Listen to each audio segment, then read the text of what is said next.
21살에 군대를 갔습니다. 네, 군대를 갔는데 지원해서 갔는데 조금 특수한 곳으로 좀 배정을 받게 되었습니다. 그래서 그 부대가 하는 일을 저는 처음에 믿지 않았습니다. 예. 그런데 제가 가서 뭘 했느냐? 일반 보병이었는데 부대 입구에 낙하산 동상이 쫙 그려져 있는 겁니다.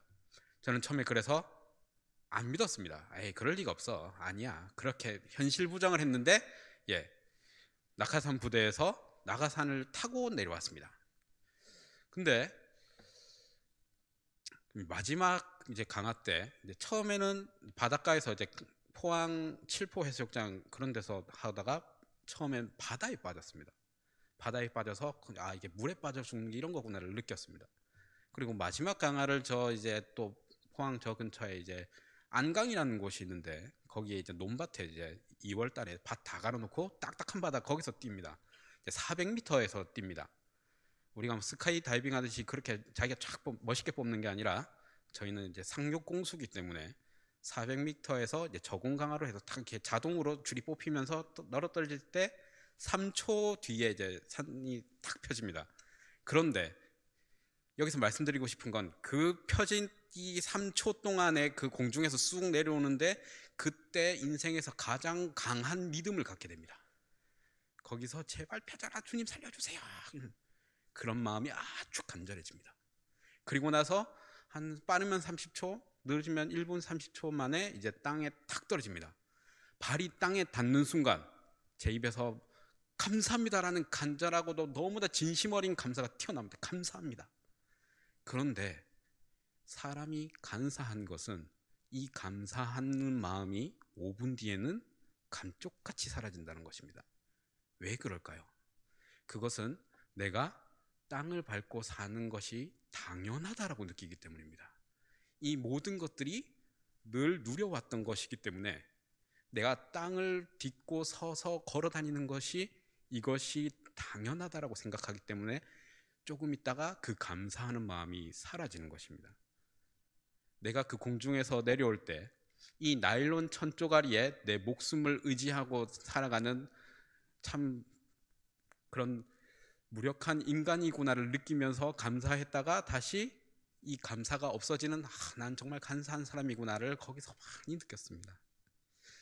예, 여러분들도 혹시 그런 상황이 되시면 감사하는 마음을 늘 가지시길 바랍니다.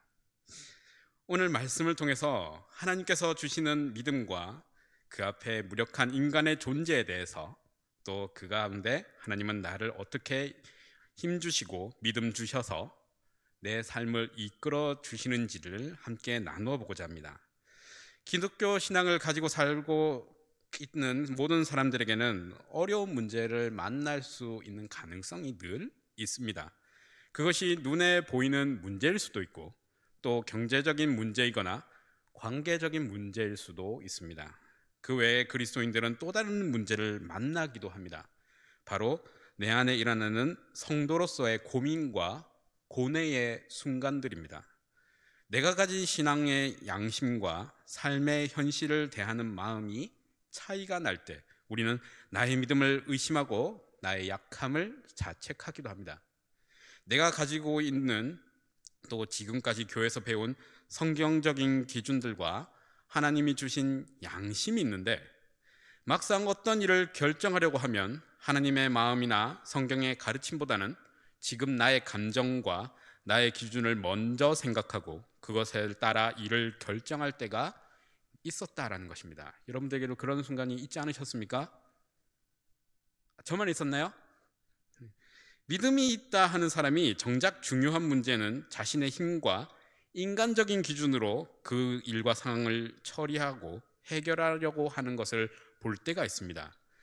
불의를 저지르기도 하고 이웃과 다투기도 하고 하나님보다는 나를 먼저 생각하면서 그것을 인지하지 못할 때도 있습니다. 남이 그런 일을 한다면 지적도 잘하고 조언도 잘해줄 수 있는데 막상 나에게 그런 일이 닥치면 나도 인간적인 기준에서 일을 처리하고 심지어 하나님이 안 계신 것처럼 하나님이 안 보시는 것처럼 생각하면서 일을 처리할 때도 있습니다. 그러면서 신앙과 양심 그리고 자아 사이에서 자괴감에 빠지기도 합니다. 내 신앙이 이거밖에 안 되는가 하는 그런 한탄이 서려 나오기도 합니다. 믿음이라는 것이 분량을 잴 수 있거나 열심히 노력하고 갈고 닦으면 더 좋은 것으로 만들어지고 발전할 수 있다라고 여길 때가 있습니다. 그러나 성경은 나의 믿음은 내가 수행을 쌓고 갈고 닦아서 좋아지는 것이라고 말하지 않습니다. 우리는 가끔 성경의 의를 그저 도덕적이고 윤리적인 개념으로 이해할 때가 있습니다. 성경에서 말하는 의는 관계를 맺고 사는 어떤 존재가 그 관계가 요구하는 의무와 책임을 성실하게 수행하는 것을 의라고 합니다. 그러므로 하나님의 의는 하나님께서 관계를 맺고 있는 하나님의 백성들에게 하나님께서 하실 일을 성실하게 하시는 것을 말합니다. 바로 하나님 아버지로서의 역할입니다. 그렇게 자식을 향한 아버지의 사랑과 은혜와 뜻이 우리를 믿음에 이르게 한다라는 것입니다. 이러한 아버지께서 우리에게 좋은 소식을 주셨습니다. 바로 복음이다라는 것입니다. 복음은 좋은 소식입니다. 그런데 무엇이 좋은 소식입니까?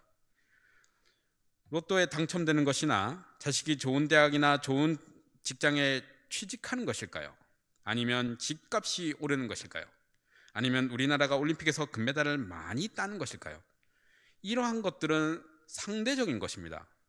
누군가에게는 좋은 소식이지만 누군가에게는 별 감흥 없는 이야기이거나 다른 사람에게는 좋지 않은 소식일 수도 있습니다. 세상 사람들의 기준에서 로또 1등에 당첨된 것이나 집값이 오르는 건 그 사람에게 좋은 것입니다. 하지만 다른 사람에게는 아무런 영향이 없습니다.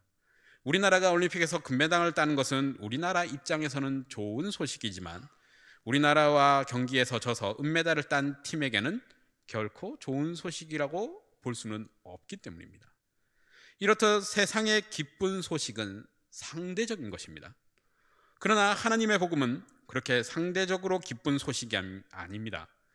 인류 모두에게 보편적으로 영원한 기쁜 소식입니다.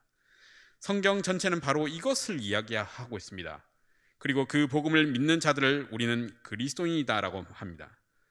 사람에게 복음이 정말로 기쁜 소식이 되기 위해서는 그 소식과 내가 관계가 있어야 합니다. 옆 동네 사람에게 무슨 일이 생겨도 어떤 좋은 일이 생겨도 상관이 없기 때문에 나에게는 아무런 감동이 되지 않습니다. 그러나 서울에 사는 자녀에게 좋은 소식이 생기면 나도 기쁘게 됩니다. 왜냐하면 나와 자녀는 거리와 상관없이 관계가 되어 있기 때문에 부모 자식 간의 그러한 관계가 있기 때문입니다. 이렇게 복음은 반드시 나와 하나님이 관계가 있어야 하는 것입니다. 복음이 진짜 복음이 되기 위해서는 반드시 필요한 것이 바로 믿음입니다. 아브라함은 하나님께서 이삭을 바치라는 명령에 순종을 했습니다. 그리고 이삭과 종 2명과 함께 모리아산으로 떠납니다. 3일이 걸려 간 곳에 멀리 모리아산이 보이니 아브라함이 종 2명에게 이렇게 얘기합니다. 창세기 22장 5절에 이렇게 기록되어 있습니다. 이에 아브라함이 종들에게 이르되 너희는 나귀와 함께 여기서 기다리라. 내가 아이와 함께 저기 가서 예배하고 우리가 너희에게로 돌아오리라. 이 구절에서 지나치기 쉬운 구절이 바로 우리가입니다. 우리가 너희에게로 돌아오리라. 원문을 보니까 히브리어 원문에서도 나와 아이가 돌아오겠다라고 기록이 되어 있습니다. 지금 아브라함은 이삭을 제물로 바쳐서 죽일 마음으로 산에 오르려고 하는데 종들에게는 우리 둘이 다시 내려오겠다라고 말하고 있다는 것입니다. 그것은 아브라함 마음 가운데 하나님께서 이삭을 죽음 가운데서도 다시 살리실 것을 믿는 믿음을 소유하게 되었다라는 것을 보여주고 있는 것입니다. 아브라함은 이전에 우상을 만들어 팔던 집안에서 태어난 사람입니다. 자신의 신변의 안전을 위해 아내를 2번 팔았던 사람입니다. 여기 여성분들 남편이 자신의 안전을 위해 나를 판단하면 어떤 마음이 드시겠습니까? 밥 안 주겠죠? 밥만 안 주겠습니까? 그죠? 저걸 머리 다 집어 뜯을 수도 없고, 그죠? 하나님의 이끄심과 인도하심, 징계와 교훈으로 하나님께서는 다시 살리실 분이다라는 믿음을 소유하게 되었다라는 것입니다. 그 믿음으로 100살에 낳은 자식을 죽여서 하나님께 바칠 수도 있는 그러한 믿음을 가지게 되었다는 것입니다. 그래서 아브라함을 하나님이 만드신 믿음을 소유한 첫 번째 모델이라는 의미에서 믿음의 조상이다라고 하는 것입니다. 그가 무엇인가 대단해서 자격을 갖추어서가 아닙니다. 우리가 이러한 아브라함을 본받을 것이 아니라 아브라함의 인생을 인도하시고 교훈하심으로 믿음을 소유하게 하신 하나님을 신뢰해야 할 것입니다. 그렇기 때문에 아브라함의 이야기를 하나님께서는 우리에게 알려주시는 것입니다. 그래서 히브리서에서 소개될 때 아브라함이 하나님을 알지 못했을 때부터 믿음으로 아브라함은 이라는 말을 사용합니다. 믿음은 우리에게서 출발되어지는 것이 아니라 전적인 하나님의 권한 안에 있기 때문입니다. 그래서 자신의 안전을 위해 아내를 2번 팔았던 형편없는 사람이 하나님의 인도하심으로 귀한 아들을 제물로 바칠 수 있는 믿음의 사람이 되었던 것입니다. 아브라함의 이야기는 바로 하나님이 어떠한 사람을 인생을 이끄셨고 그 사람의 믿음으로의 의로 여기시는가를 보여주고 있습니다. 로마서 4장 1, 2절의 말씀이 이렇게 되었습니다. 그런즉 육신으로는 우리 조상인 아브라함이 무엇을 얻었다 하리요? 만일 아브라함이 행위로서 의롭다 하심을 받았으면 자랑할 것이 있으려니와 하나님 앞에서는 없느니라. 그리고 창세기 15장 6절에서는 아브라함이 여호와를 믿으니 여호와께서 이를 그의 의로 여기셨다라고 말합니다. 성경은 아브라함이 어떤 행위를 해서가 아니라 하나님을 믿는 것을 의로 여기셨다라고 전하고 있습니다. 그런데 성경은 그 믿음으로 말미암아 의인은 어떻게 합니까? 산다라고 말합니다. 바로 하박국 2장 4절의 말씀입니다. 이 구절은 로마서와 갈라디아서, 히브리서에서도 그대로 사도 바울이 인용하고 있습니다. 하박국은 지금으로부터 약 2600년 전에 활동한 선지자입니다. 그 시기는 북이스라엘이 멸망하고 남유다가 바벨론에게 멸망당하기 직전의 시대입니다.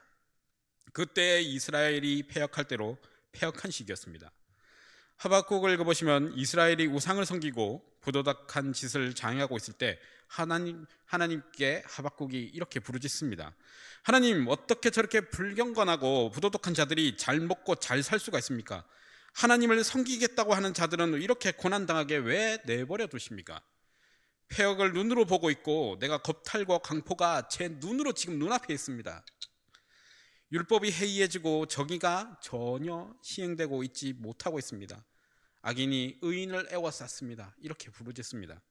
그러면 하나님이 어떻게 응답하셨을까요? 내가 그들을 다 벌할 거고 내가 내 백성을 구원하겠다 그렇게 말씀하셨을까요? 아닙니다. 하나님께서는 하박국의 이 절규에 찬 의문에 대답하지 않으시다가 하박국 선지자가 이렇게 왜 듣지도 않으시고 왜 대답도 안 하십니까 하니까 결국 대답을 하시는데 뭐라고 대답을 하시냐면 갈대아인들을, 즉 바벨론을 일으켜서 이스라엘을 칠 것이다 라고 말합니다. 하박국 선지자의 입장에서는 참 기가 막히는 대답입니다. 악인이 흥하고 하나님의 백성들이 어려움을 당하는 것에 대해서 질문했는데 하나님께서 하시는 말씀은 악한 이방 민족을 일으켜서 이스라엘을 치시겠다라고 말하고 있는 것입니다. 그리고 그 갈대아인들은 이스라엘의 소유를 빼앗아 잘 먹고 잘 살기까지 할 것이다 라고 말합니다. 이런 상황에서 선지자는 왜 악인이 의인을 삼키는데 가만히 계시느냐라고 계속 따집니다. 하박국은 지금 자신이 의로우며 이스라엘은 선택받은 민족이라는 전제하에 하나님께 따지고 있는 것입니다. 그런데 어떻게 갈대아의 야만인들을 들어서 이스라엘을 치시게 하시느냐라고 항의를 하고 있는 것입니다. 그리고 2장에서는 하나님이 어떻게 말씀하시는지 기다려보겠다라고 합니다. 그때 하나님께서는 하박국에게 말씀하십니다. 너는 나와 이스라엘이 선택받은 민족이라고 율법을 가지고 있는 자들이라고 스스로 의인인 줄 아나 본데 의인은 그러한 것이 아니라 믿음으로 사는 것이다. 이렇게 하박국 2장 4절에서 말씀하십니다. 너나 이스라엘이나 갈대아인들이나 똑같은 자들이다 라는 것이죠. 그러나 하나님께서는 믿음을 선물로 주신 자들만이 의인이며 그들만이 살 것이다 라고 말합니다. 그리고 믿음으로 말미암아 의롭게 된 자들을 교훈하고 가르치시기 위해 들어쓰시고 있는 악인들을 정할 때에 반드시 멸망할 것이다 라고 그렇게 말씀하십니다. 그때 하박국 선지자는 질문에 대한 답을 얻습니다. 아, 그렇군요. 하나님, 우리는 뭐가 잘나서가 아니라 오직 하나님이 선물해 주신 믿음으로 살아난 자들이고, 우리를 하나님이 원하시는 수준에 만드시기 위해서 오히려 악인들을 들어 우리를 교훈하고 양육하시는군요 라고 고백할 수 있게 됩니다. 그리고 하박국 선지자는 3장 2절에서 하나님, 수년 내에 우리를 부흥케 하시고 진노 중에서도 긍휼을 잊지 마옵소서라고 말합니다. 여기서 우리는 수년 내에 부흥케 하시옵소서 할 때에 이 부흥이라는 말을 성경 전체에서 볼 때에 하박국서에 딱 한 번 등장합니다. 여기서 말하는 부흥은 깨끗하게 하다, 교정하다, 악을 제거하다라는 의미를 가진 단어입니다. 우리가 생각하는 것처럼 부흥이라는 단어가 사람이 늘어나거나 재물이 많아지는 현상을 이야기하지 않습니다. 하박국 선지자는 하나님께 수년 내에 부흥케 하옵소서라고 간청하는데, 이것은 바벨론을 들어서라도 우리의 악을 제거하여 주시옵소서라고 말하는 것입니다. 그러나 우리가 벌을 받고 있을 때라도 장차 이 말 구원을 준비하게 해주세요 라고 이야기하고 있는 것입니다. 그렇기 때문에 수년 내에 부흥케 하옵소서라고 표를 단 그런 교회들은 각오를 해야겠죠. 하박국서의 마지막에는 하나님의 계시로 자기에게 떨어졌어야 할 그 저주가 얼마나 무시무시한 것인지 알자 하박국 선지자는 창자가 흔들리고 입술이 떨린다라고 말합니다. 그리고 바벨론에게 떨어질 그 무시무시한 저주가 자기에게 떨어질 것이었는데 하나님의 선물인 믿음으로 구원받아 의인이 되었음에 하박국은 기뻐합니다. 그래서 하박국 선지자는 하나님의 백성인 나보다 죄인들이 더 잘 살고 있는 더 잘 살고, 나의 무화과 나무에는 열매가 없고 포도에 포도가 없고 감람나무에 수확이 없고 외양간에 소가 없을지라도 나에게는 하나님이 주신 믿음이라는 선물로 이룬 구원이 있기 때문에 나는 그것만으로도 기뻐할 수 있다라고 고백합니다. 그래서 우리가 이 구절로 가사를 만든 찬양이 있죠. 거기 보면 분위기가 어떻습니까? 굉장히 즐겁죠. 무화과 나무 잎이 마르고 아주 신납니다. 근데 그 배경을 보면 이것은 울분에 찬 선지자의 절규가 서려 있는 그러한 가사입니다. 근데 우리는 이게 너무 기쁘게 즐겁게 곡이 만들어져 있다 보니까 이 사실을 간과할 때가 있습니다. 이렇게 믿음은 하나님께서 시작하셔서 하나님께서 마치시는 것이며 하나님의 선물이고 은혜인 것입니다. 그래서 믿음으로 믿음에 이르게 되는 것이고 의인은 믿음으로 말미암아 사는 것입니다. 믿음은 우리에게서 먼저 나오는 것이 아닙니다. 하나님의 선물이며 은혜의 소산입니다. 그렇게 믿음은 하나님께서 먼저 나오는 것이기 때문에 절대 실패할 수가 없는 것입니다. 왜 많은 그리스도인들이 믿음 생활하는 가운데 믿음이 뚝 떨어지는 듯한 경험을 하게 되는 것일까요? 믿음은 자신이 쌓는 것이고 나의 노력과 열심과 경험에 달려있다라고 생각하기 때문입니다. 모든 것이 나 하기에 달려있다라고 하는 사고방식이 있기 때문입니다. 우리는 믿음과 자신의 의지를 혼돈합니다. 믿음에 대해서 생각할 때에도 믿음과 성실함을 동일시하는 그러한 경향이 있습니다. 그래서 믿음은 하나님이 주시는 것이 아니라 내 안에서 일으켜서 내가 스스로 가꾸어가고 성장시키는 것이다 라고 생각합니다. 복음이 왜 복음일까요? 범죄한 아담과 하와가 살 길은 그들이 어떻게 하느냐에 달린 것이 아니라 하나님이 하실 일에 달려있고 하나님이 그 일을 하시겠다라고 약속하셨기 때문에 그것이 복음인 것입니다. 인문학은 인간의 가능성과 그 안의 가치를 이야기합니다. 그러나 성경 전체의 내용으로 보았을 때에 성경은 인간의 무력함에 대해서 이야기하고 있습니다. 그리고 이 세상은 하나님 앞에서 허황되고 가치 없는 것으로 평가합니다. 왜냐하면 이 세상에 하나님보다 더 크신 이가 없고 더 위대하신 이가 없기 때문입니다. 내가 뭔가를 하려고 하고 하나님을 안 보기 때문에 하나님께서는 치셔서 하나님이 원하시는 자리로까지 우리를 끌고 가시는 것입니다. 교육자 생활을 시작하고 나서 제가 스스로 내가 참 안 됐다, 내 스스로가 생각해 보니까 참 내가 진짜 가엾다라고 생각이 들 때가 있습니다. 그것이 나에 대한 악의적인 소문을 퍼뜨리는 사람들 때문도 아니고 경제적으로 여유롭지 못해서도 아닙니다. 제가 맡은 지구와 교육부서 아이들에게 힘이 되어줄 수 없고 제대로 된 위로 한마디 건네지 못했을 때 내가 참 안됐다, 참 비참하다라는 그런 생각을 할 때가 있었습니다. 한 집사님이 뇌출혈로 쓰러지셨는데 오른쪽 팔다리를 전혀 쓸 수 없는 말 그대로 반신불수가 되셨습니다. 병원에 가봤더니 오른쪽 팔다리가 부어 계셨습니다. 주물러 드리는 것 말고는 제가 할 수 있는 일이 없었습니다. 심지어 의사도 병원에서 딱히 해줄 것이 없고 그저 지금보다 나아지기를 기대할 수밖에 없다고 말했다고 합니다. 이전 교회 중고등부의 한 아이가 아버지를 갑자기 사고로 잃었습니다. 부모님이 이혼하시고 아버지와 단 둘이 사는 아이였습니다. 금요일 저녁에 그 소식을 듣고 금요 기도회를 마치고 장례식장을 찾아갔습니다. 그때 아이를 만났는데 아무 말도 해줄 수가 없었습니다. 그리고 그 다음날 토요일 오전에 병원에서 발인 예배를 드리고 교회로 돌아왔는데 그때 또 마침 비가 내렸습니다. 교회 문 앞에서 내리는 비를 보면서 이런 생각을 했습니다. 내가 참 무능하구나.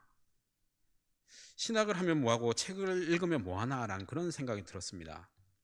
슬픔을 당한 이 작은 아이 앞에서 신학이나 세상 지식은 별로 도움이 되지 못했습니다. 내가 알고 있는 지식이 지금 이 아이 앞에서 무슨 소용이 있었겠습니까? 어려운 성도와 함께 하기 위해서, 위로하기 위해서 또 신학도 하고 책도 읽은 것인데 정작 어려움을 당한 성도 앞에서는 아무런 도움이 되지 못했다라는 것입니다. 경찰이나 변호사도 해결해 주지 못하고 의사도 고치지 못하는 병을 제가 무슨 수로 도와줄 수 있었겠습니까? 이것이 나의 한계구나 라는 그런 생각을 했습니다. 어려움을 당한 아이 앞에서 한없이 작아지는 제 자신을 보았을 때, 내가 아무런 도움을 주지 못했을 때 정말 나 스스로의 무능함과 비참함은 견디기가 어려웠습니다. 아이 앞에서 울 수가 없어서 속으로 운다라는 게 무엇인지 그때 알았습니다. 장례가 끝나고 아이를 만나서 이제 저녁을 사주고 임시 보호하고 있는 고모 집에 데려다 주는데 아버지를 잃고 그 슬픔과 공허함을 제가 어떻게 해줄 수도 없고 그 마음의 고통을 생각하니 심장이 짓눌리는 것 같았습니다. 사역을 계속하게 되면 이러한 경험을 계속하게 될 텐데 그것이 겁이 났습니다. 내가 성도들에게 해줄 수 있는 것이 아무것도 없는 무능한 목회자가 될 것이 두려웠습니다. 그리고 알았습니다. 내가 무엇인가 하려고 하니까 안 되는구나. 나의 무력함만 계속 보게 되는구나. 그러면서 기도를 하게 됐습니다. 하나님, 나를 도우시고 성도들을 도와주시옵소서. 나는 힘이 없고 능력이 없어서 이 작은 아이 하나 제대로 위로해 줄 수 없지만 하나님은 능력이 있으시는 분이기 때문에 이 아이를 도와주시옵소서. 이렇게 기도할 수밖에 없었습니다. 여러분 삶 속에서 내 모든 것이 내 뜻 안에서 이루어지던가요? 물론 그런 분들도 계실 것입니다. 하지만 안 그런 분들이 더 많을 줄로 알고 있습니다. 오히려 인생 속에서 자신의 무력함만 더 알게 되지 않던가요? 성도가 인생을 살아가는 순간마다 하나님에 대한 생각과 세상의 가치 기준 때문에 흔들리고 어려움을 겪을 때가 있습니다. 내 생각과 내 계획대로 안 되고 결국은 내 생각과 너무 다른 상황과 환경을 만날 때가 있습니다. 그럴 때 우리는 하나님은 나를 미워하시는가? 나한테 관심이 없으신가? 내가 무슨 잘못을 저질러서 벌을 받는 것인가? 이런 생각을 하면서 어떻게 나에게 이렇게 하실 수가 있는가 하는 원망승을 할 때가 있습니다. 그리스도인들이 인생에서 가질 수 있는 의무는 하나님은 나를 똑바로 인도하시는가? 나는 하나님이 원하시는 방향으로 잘 가고 있는가를 고민하고 있을 때입니다. 내가 원하는 곳이 아니고 내가 원했던 사람이 이런 사람이 아닌데 하나님은 자꾸 이상하게 내 삶의 방향을 인도하시는 것 같다라고 생각할 때가 있지 않으십니까? 오늘 본문 27절에 야곱아 어찌하여 네가 말하기를 이스라엘아 내가 이르기를 내 길은 여호와께 숨겨졌으며 내 송사는 내 하나님께서 벗어난다 하느냐. 하나님은 여러분들이 가야 할 길을 아시고 그 길로 인도하시는 분이십니다. 내가 가야 할 길을 내가 정하는 것이 아니라 하나님께서 모두 인도하고 계시는 것입니다. 기독교 신앙의 가장 근본적인 개념은 은혜입니다. 은혜는 사전적 정의는 받을 만한 자격이 없는 자에게 주어지는 선물 혹은 호의입니다. 죄인이 성령의 인도하심으로 예수님을 믿었을 때, 즉 성령으로 말미암아 거듭난 죄인의 어두웠던 눈이 밝아지고 그리스도의 영광을 보고 회심하게 될 때 제일 먼저 경험하게 되는 것이 하나님의 무한한 은혜입니다. 하나님은 지극히 거룩하시고 무한히 영광스러우시고 무가치한 나의 존재를 보게 하십니다. 그래서 내가 하나님의 진노와 형벌과 저주를 받아야 할 죄인이라는 것을 알게 하십니다. 그런 죄인에게 하나님은 당신의 독생자를 보내주시어 그 사랑을 확증해 주셨습니다. 거듭난 사람은 하나님으로부터 받을 수 없는 사랑, 갚을 수 없는 은혜를 입었다는 것을 알게 됩니다. 이 은혜는 오직 복음의 말씀을 통해 거듭나고 그 복음을 깨달았을 때 복음 안에서 충만하게 경험이 됩니다. 그러므로 거듭난 사람이 하나님의 말씀을 통해 복음을 깨달았을 때 비로소 율법의 모든 속박에서 자유하게 하시는 은혜를 누리고 신앙이 복음의 은혜 위에 견고하게 세워져 가기 시작하시는 것입니다. 그 가운데서 하나님께서 여러분들의 인생을 이끄십니다. 믿음을 소유하고 복음을 깨닫는 사람은 하나님의 넓은 눈과 크신 팔로 우리를 안으시고 이끄심을 볼 수 있는 사람입니다. 오늘 본문에서 영원하신 하나님을 이야기하고 땅끝과 온천하 이 모든 것을 창조하신 분께서 피곤한 자에게 능력을 주시고 무능한 자에게 힘을 더하신다라고 말합니다. 하나님은 여러분들을 포기하지 않으십니다. 왜냐하면 하나님이 당신의 자녀들과의 관계를 어떻게 해서라도 끊을 수 없다라고 말씀하셨기 때문입니다.